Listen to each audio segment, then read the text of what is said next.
YouTube channel. तो आज मैं आ गई हूँ फिर से एक नए केक के डिज़ाइन के साथ। और आज वाला जो केक है फ्रेंड्स, ये बहुत पुराना ट्रेंडिंग केक था। जो जब मैं यूट्यूब में नहीं थी तो मैंने बहुत सारे ये सारे केक्स बनाए थे, यानी कि पिनाटा केक। लेकिन अभी आप सबके साथ जब से मैं कनेक्ट हुई हूँ तब से मुझे कोई भी पिनाटा केक का ऑर्डर नहीं आया था। लेकिन अब मुझे जाके बहुत टाइम के बाद पिनाटा केक का ऑर्डर आया है। और इनका एक बड़ा केक का ऑर्डर भी था जो मैं आपको अपनी नेक्स्ट वीडियो में दिखाऊंगी। लेकिन यहाँ पे ये जो छोटा सा पिनाटा केक का मुझे ऑर्डर आया ना, ये सेम क्लाइंट का था और उन्हें मिडनाइट सेलिब्रेशन करना था अपने बर्थडे बॉय पे। तो इसलिए उन्होंने मुझे ये ऑर्डर दिया था और कहा था काफ़ी सिंपल सा रखना, क्योंकि दोनों थीम जो थी ना वो डिफरेंट थी। तो दोनों डिफरेंट थीम को हमें बनाना था अलग अलग ही केक्स पे। तो यहाँ पे हमें राउंड शेप का पिनाटा केक बनाना है और उन्होंने कहा था कि छोटा सा ही चाहिए, बहुत बड़ा नहीं चाहिए। और यहाँ पर जो है छोटा वाला जो हम बेंटो केक बनाते हैं उस सेम केक टिन पे ही मैंने इसे बनाया है। और जो प्रीमिक्स है वो भी मैंने काफ़ी थोड़ा ही यूज़ किया है, क्योंकि बहुत ज़्यादा केक मुझे नहीं बेक करना था। तो सारी चीज़ें मैं आपको डिस्क्रिप्शन में दे दूँगी, जो भी मेजरमेंट है। और यहाँ पे ये जो चॉकलेट की मेजरमेंट है ना, ये मैं आपको नहीं दूँगी, क्योंकि इसे आपको अपने अंदाजे से करना है। यानी कि जो चॉकलेट थी, फिर भी अब मैं अगर बताऊँ तो जो चॉकलेट है उसकी हाफ स्लेग्स, यानी कि 500 ग्राम जितनी मैंने चॉकलेट यूज़ की है पूरी प्रिपरेशन के लिए। तो उस चॉकलेट को अच्छे से मैंने, जैसे कि आपने देखा, डबल बॉयलर पे बॉईल कर लिया था। और जो घर के नॉर्मल बर्तन होते हैं ना, उसी को मैंने इस्तेमाल किया। कुछ भी कांच का जो बाउल होता है वो यूज़ नहीं किया, या फिर कुछ भी और माइक्रोसेव बॉयल जो होते हैं वो यूज़ नहीं किए। जो घर के स्टील के बर्तन होते हैं मैंने वही यूज़ किए, ताकि आप सबको भी इजी हो और आराम से आप इसमें भी काम कर सकते हो। तो एक नीचे सॉसपैन रख दिया, उसमें अच्छे से गर्म पानी रख दिया मैंने, और ऊपर में एक अच्छा सा बॉल रख दिया मैंने। और उसी बॉल में मैंने जो चॉकलेट हमारी है, वाइट चॉकलेट कंपाउंड, उसे मैंने मेल्ट कर लिया। और इस वाले कंटेनर पे ये जो हमारे पास मोल्ड है पिनाटा केक का राउंड शेप का, इसे हम अच्छे से कवर करेंगे चॉकलेट के साथ। कवर करने के बाद जो एक्स्ट्रा चॉकलेट है उसे निकाल देंगे। और इसे जो है हम फ्रिज में रखेंगे 10 से 15 मिनट सेट होने के लिए। और इस प्रोसेस को हमें कम से कम 3 से 4 बार रिपीट करना है। यानी कि जो चॉकलेट की हम शील्ड बना रहे हैं ना, उसे इतनी मोटी बनाना है ताकि वो आराम से इजीली मोल्ड से निकल सके। हमें इतनी पतली नहीं रखना है। तो जैसे मैंने एक टाइम, अगर अभी आपको दिखा रही हूँ ना चॉकलेट में, सेम इस तरीके से मैंने 3 बार 4 बार सेम कंटेनर पे सेम चॉकलेट पे इसे मैंने फिर से रिपीट किया। और जब तक एक पूरी मोटी लेयर नहीं बन गई अच्छे से ड्राई होके, यानी कि ठंडी होने के बाद, तब तक मैंने इसे निकाला नहीं। तो यहाँ पर जो है इसे हम इस तरीके से पूरे प्रोसेस को करते जाएंगे ताकि अच्छे से ठंडा हो जाए, उसके बाद बाकी चीज़ें करेंगे। तो यहाँ पे इसकी केक की हम कटिंग कर लेते हैं। और यहाँ पे आज मैं आपको एक चीज़ और दिखाऊंगी। इस केक को मैंने क्या किया ना, पहले से बेक कर लिया था, और बेक करने के बाद इसे मैंने रख दिया था फ्रिज में अच्छे से कवर होने के लिए। और मैं एक चीज़ को नोटिस कर रही हूँ कि जब मैंने इस केक को फ्रिज में रखा अच्छे से ठंडा होने के लिए, और उसके बाद जो है इसकी जब मैं लेयरिंग करी थी ना घर की, अगर आप देख रहे हो नॉर्मल नाइफ़ के साथ ही मैंने इसे कट किया, क्योंकि केक का जो साइज़ है काफ़ी छोटा है। तो इसकी जब मैं कटिंग करी थी, अगर आप देख रहे हो ब्रेड क्रम्स बहुत नहीं निकल रहे हैं, एकदम थोड़े से ब्रेड क्रम निकले होंगे, नहीं तो वो भी नहीं निकले, इतने अच्छे से ये कट हो गया। तो ये काफ़ी देर तक चिल्ड था, उसके बाद मैंने इसे नॉर्मल किया और उसके बाद मैंने इसकी कटिंग की। तो यहाँ पे प्रोसेस जो है सेम, मैंने जैसे कि आपको कहा सेम प्रोसेस को मैंने रिपीट किया 3 से 4 बार। सेम चॉकलेट पे मैंने रिपीट किया, चॉकलेट को लगा लगा के उसकी अच्छी सी मोटी सी शील्ड बना ली पूरी। उसके बाद जो है इसे मैं डीमोल्ड कर रही हूँ। और डीमोल्ड करने के लिए एकदम सॉफ्टली हमें अपने जेंटल हाथों का ही इस्तेमाल करना है, ज़्यादा प्रेशराइज़ नहीं करना है। और गर्मी बहुत ज़्यादा थी तो मुझे था कि इसे फटाफट मैं करने के बाद डीमोल्ड फ्रिज में रख दूँ ताकि ये अच्छे से ठंडा हो जाए। लेकिन फ्रिज में हम ऐसे नहीं रख पाते, क्योंकि हमें इसकी और कवर बनानी है जो हम उसके ऊपर भी कवर कर पाए। यानी कि एक नीचे तो हमें चॉकलेट की कवर चाहिए, लेकिन एक ऊपर भी तो चाहिए ना, तभी वो तो हमारा पिनाटा केक बनेगा ब्रेकिंग वाला। तो इस तरीके से पहले हमने जो फर्स्ट लेयर है जिसे हम नीचे रखेंगे बॉटम पे, तो उसे हम अच्छे से इस तरीके से देखिए, अगर आप, हमने कर लिया डीमोल्ड काफ़ी अच्छे से ईजिली। ये डीमोल्ड हो चुका है हमारा। इसे मैं साइड पे रख दूँगी सेम कंटेनर पे।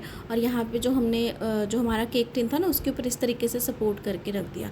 यहाँ पे केक बोर्ड मैंने ले लिया है, छोटा 8 इंच का लिया है, स्क्वायर शेप का। आप चाहो तो सर्कल का भी ले सकते हो, कोई दिक्कत नहीं है। और यहाँ पे मेरे पास है वाइट कलर का फॉन्डेंट।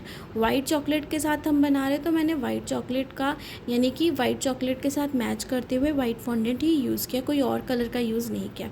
अच्छे से इसे रोल करेंगे। बहुत ज़्यादा क्वांटिटी में नहीं लेना है। अगर आप देख रहे हो पिक्चर में तो आपको समझ में आ रहा है कि क्वांटिटी मैंने कितनी ली। कोई मेजरमेंट नहीं है इसकी, बस आपको एक राउंड सा सर्कल करना है एक सपोर्ट देने के लिए, ताकि जो भी हम पिनाटा केक बना रहे वो हमारा गिरे ना, अच्छे से सपोर्ट रहे उसका।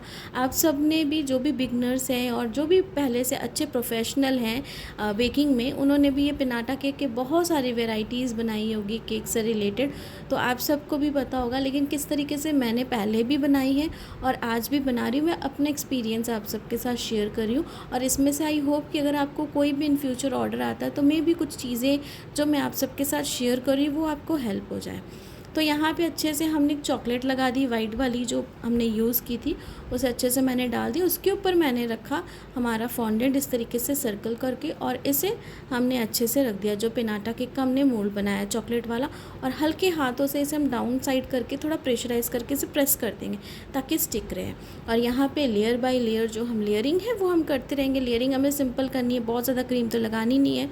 साथ में ब्लूबेरी का क्रश हमें यूज़ करना है, तो क्रश आज मैं थोड़े डिफरेंट तरीके से करूँगी। सबसे पहले मैंने थोड़ी सी चॉकलेट लगा दी यहाँ पे मोल्ड पे, यानी कि ये जो हमने बनाया चॉकलेट मोल्ड, उसके ऊपर मैंने रख दी ये ब्रेड स्लाइस हमारी। और ब्रेड स्लाइस रखने से पहले यहाँ पर जो है हम थोड़ा सा ब्लूबेरी का क्रश यूज़ करेंगे।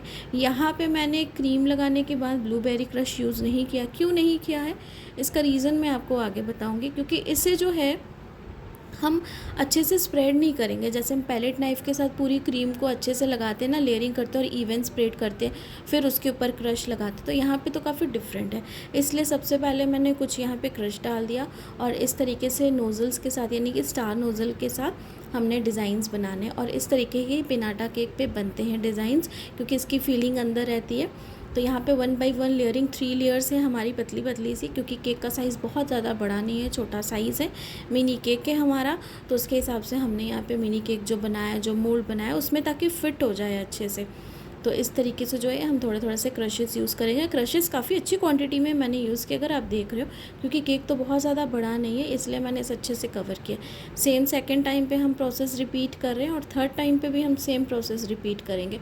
और जब थर्ड टाइम पे हम प्रोसेस रिपीट करेंगे, मैंने पहले जितने भी पिनाटा केक्स बनाए हार्ट शेप के और राउंड शेप पे, सब में सरप्राइजेज़ थे। किसी में कपल का था कि उसने रिंग रखवाई थी, किसी ने बहुत सारी चॉकलेट्स रखवाई थी, किसी ने सिर्फ चॉकलेट्स के साथ ही पिनाटा केक को फिल करवाया था विदाउट एनी केक स्लाइसेस। तो ये सारी चीज़ें और भी बहुत सारी चीज़ें थी। किसी किसी का पिनाटा केक में सिर्फ फ्लावर्स की उन्होंने फिलिंग करवाई थी, यानी कि फ्लावर डेकोरेशन कराई थी कि पिनाटा केक कोई तोड़े और उसमें से फ्लावर्स हो। तो ये सारी चीज़ें भी मैंने बनाई, और लेकिन तब की मेरे पास रिकॉर्डिंग्स नहीं है जो मैं आप सबके साथ शेयर कर पाऊँ, तो मैंने कोई वीडियोज़ भी नहीं बनाए, आज से 2-3 साल पहले की बात है, तो इसलिए वो सारी चीज़ें मिस्ड हो गई। तो ये मेरे पास ऑर्डर आया था, तो मैंने सोचा ये आप सबके साथ शेयर करती हूँ। तो जैसे कि आपने देखा, कुछ मैंने चॉकलेट्स रख दी। बर्थडे था, क्लाइंट ने मुझे कहा नहीं था, लेकिन मैंने अपने साइड से रख दी ताकि थोड़ा अट्रैक्टिव लगे और उन्हें अच्छी लगे।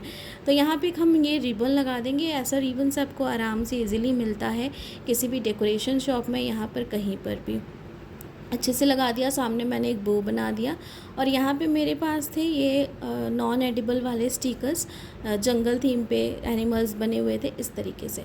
तो उन्होंने कहा था कुछ भी अच्छे से एनिमल्स वाले ऐसे क्रिएटिव अब थोड़े बहुत लगा देना, बाकी जो बर्थडे थीम है वो डिफरेंट है और इसे हमें मिडनाइट सेलिब्रेट करना है, तो इसके लिए थोड़ा सा डिफरेंट और सिंपल बनाइए था। तो यहाँ पे इसकी जो भी एजेस को जो हमने जॉइंट किया ना, उसे कवर अप करने के लिए हमने रिबन लगा दिया, लुक अच्छी आ गई। और ये रिबन लगाना भी ज़रूरी है, अगर कई बार आपकी जो जॉइंट वाला पार्ट है ना, अगर वो दिख रहा है, हाइड नहीं कर पा रहे हो, तो आप इस तरीके से रिबन के साथ इसे कवर कर सकते हो, काफ़ी अच्छी लुक देता है। और दोनों साइड पे मैंने लगा दिया, यहाँ पे इसे अच्छे से स्टिक कर दिया चॉकलेट के साथ। ये जो हमने कार्टून्स बनाए हैं जो नॉन एडिबल वाले, ये और ये मुझे मार्केट से ही मिल गए थे। बाकी ये इसकी ओवरऑल लुक है। नाम मैंने लिख दिया था, सेल्फ पिक का ये हमारा केक था। और सारे केक की जो प्राइस है, छोटा सा हमारा केक था, बहुत ज़्यादा नहीं। चॉकलेट जो डेकोरेशन थी वो थी, सारी चीज़ों को लेके इस केक का जो प्राइस था पिनाटा केक का, मैंने 500 लिया है। आप अपनी जगह के हिसाब से ज़्यादा कम जैसा है आप ले सकते हो वे डिलीवरी चार्जेस से। और बाकी आई होप कि आज वाली वीडियो आप सबको पसंद आई होगी, और अगर पसंद आई होगी तो लाइक ज़रूर कीजिएगा। और ऐसे ही कोशिश करूँगी कि नए नए वीडियोज़ और जो भी टिप्स एंड ट्रिक्स है आप सबके साथ शेयर करूं और अच्छी अच्छी वीडियोस आप सबके साथ शेयर करूं। बस इस तरीके से ही मोटिवेट करते जाइएगा, अच्छे अच्छे कमेंट्स कीजिएगा और जो भी डाउट होते हैं बिना सोचे आप आराम से पूछिए। जितनी कोशिश होगी वीडियो में भी और कमेंट्स के थ्रू भी मैं रिप्लाई देने की कोशिश करूँगी। बाकी आई होप कि जैसे मैं हमेशा कहती हूँ वीडियो अच्छी लगी। Thanks for watching.